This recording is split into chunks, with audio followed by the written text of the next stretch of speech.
Yo, what's good? Big Z here, and today I'm going to show you guys how to make your 808s bang.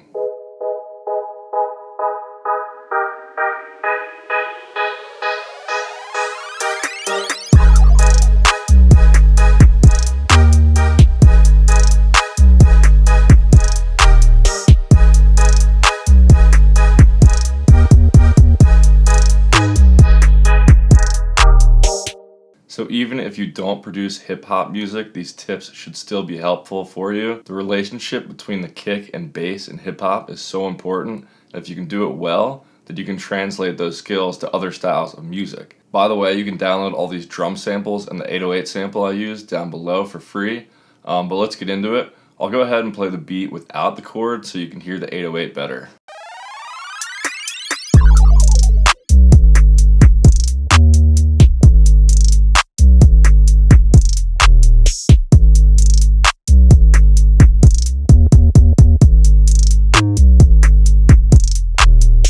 So you'll notice I have the 808 split up into 3 different tracks, and that's because I'm processing them differently based on where the MIDI notes are. So these higher notes here, I'm processing a little differently than the lower notes down here, and then the lowest note, I'm processing a little differently too. And I'll get into that more in a little bit, but I'm going to go ahead and mute those for right now and just play the full 808 track in one MIDI file, just so I can explain things better. So first of all, one of the most important parts is obviously picking a really high quality sample. I mean, there are so many good 808 samples on Splice, there shouldn't be that hard to find them, but definitely start with a good quality sample, because if your sample's not that great, then there's really nothing you can do to bring it back from the dead. So anyway, I got this sample off Splice. Here's what it just sounds like by itself. So you never want to work just with the audio file. Like, I could easily copy this over and make like a bass line out of this by changing the pitch here and messing around with the audio, but I don't want to do that. You always want to put it in a sampler because it gives you way more control over the 808. So what I did is just put this sample in a sampler by hitting Control E and adding it to EXS24, and from there I just went in there. I changed it to mono, so not more than one note will be playing at a time. I changed the pitch bend range to 12, and here, because it's an F, I changed the key to F3 and just increased the range here. Depending on what DAW you use, that process is going to be a little different, but the bottom line is you need to get the 808 into a sampler. Once you have it in a sampler, you can draw on MIDI notes and just have way more control over it, and you can really control the length of each note.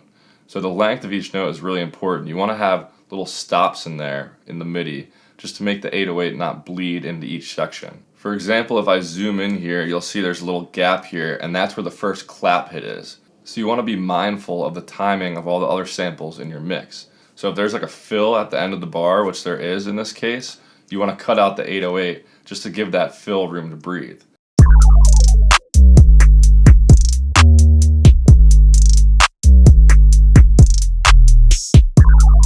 So the 2 most important things to think about are the relationship between the kick in the 808 and also how the 808 is going to translate on different speakers, on laptops and phones and everything.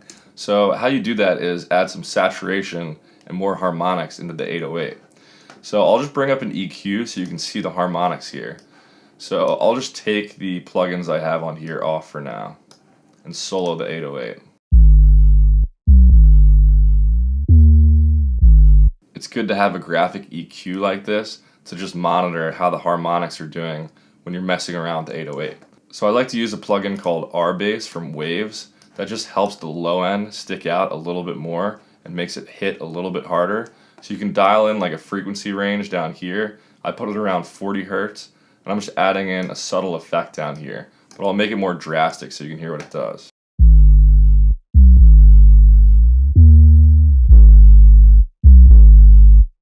It basically just boosts the harmonic content in like the frequency range that you specify.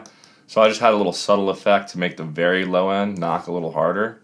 And then is a more important part, which is FabFilter Saturn, which I'm using for some saturation to really get those harmonics in the high end to breathe more. So while looking at this EQ over here, look in this frequency range and check out the harmonics right here and see how they're affected when I mess around with this plugin.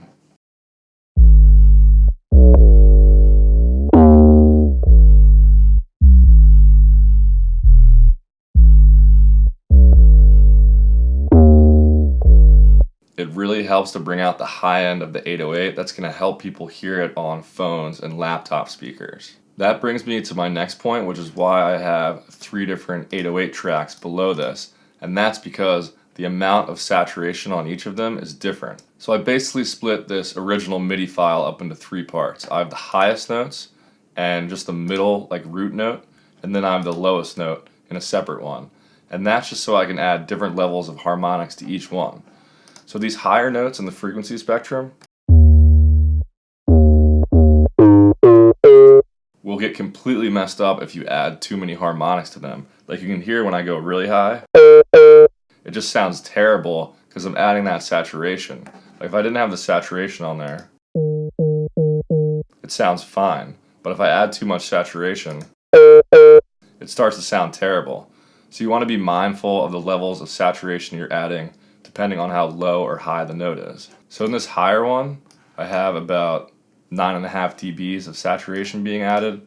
In the middle one, I have like 15 dBs of saturation being added. And then in the lowest one, I have 25 dBs of saturation being added. And that's just so you can really hear that low note and still hear it on phone speakers, even though it's so low in the frequency spectrum. Everything should sound pretty balanced that way.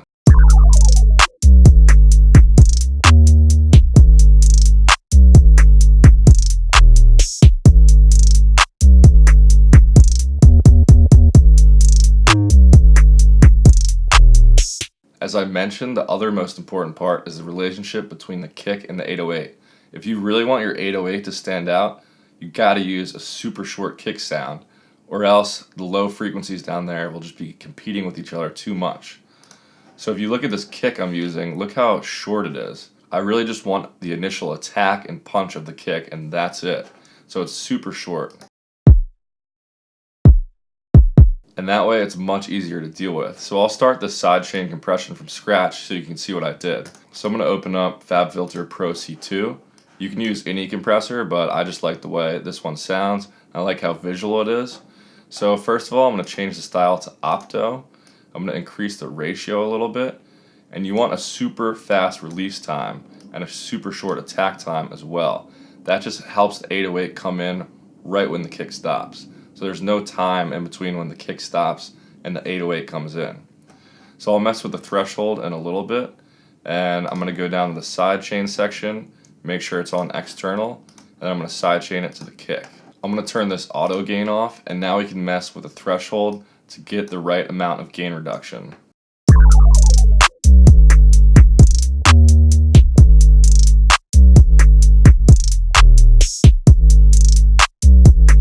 See, if you have the threshold set too low, then it sounds unnatural that way because there's too much of a pause between when the kick ends and when the 808 comes in. So you want it to be more natural sounding.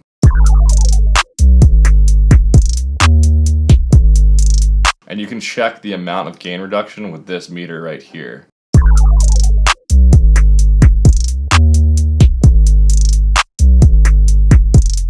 So I feel like 9.5 dBs of gain reduction worked really well with this beat. Just make sure you have a really fast attack and release time and you're using a really short kick and you should be okay. Another thing you should do to make your 808s more interesting is add some pitch bends in there.